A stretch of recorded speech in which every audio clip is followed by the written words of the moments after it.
তো hello guys, welcome back my new blog. তো আজকে একটা জায়গা আসছে যেটা আপনারা দেখতে পারতেছেন। এটা হলো একটা পুরনো ইটভাটা। তো এই রাস্তাটার আশপাশের ভিউটা আমি আপনাদের এখন দেখাবো। এই জায়গাটা আসলে কেমন দেখতে, আর এর সাথে সাথে আরো কিছু জায়গা যাব, আর সেই জায়গাগুলো দেখাবো।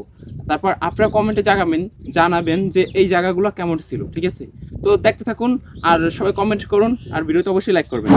তো গাইস, তো আপনারা আশপাশের জায়গাটা দেখতেছেন। এই জায়গাটা দেখতে এমন মনে হইতেছে কোনো পাহাড়ের ভিতরে একটা রাস্তা। তো আপনারা দেখতে পাচ্ছেন এই জায়গাটা দেখতে কেমন। তো আমার সাথে আছে হৃদয়। তো গাইস, আর এই জায়গাটার ভিউটা অনেক সুন্দর। আপনাদের যদি আশপাশটা আমি দেখাই, তো আশপাশটা আপনারা দেখতেছেন, এই সাইডে কোলা আর এই সাইডে কোলা। তো এর ভিতরে কিন্তু এখানে আমরা আছি বিকালবেলা ঘুরতে আসার জন্য। এটা কিন্তু একটা বেস্ট জায়গা। তো আসেন আমি আরো দেখাই আপনাদের। এই সাইডটা দেখতে একটু এরকমের দেখতেছেন, হয়তো একটু ব্লার দেখাইতে, অন্ধকার দেখাইতে পারে।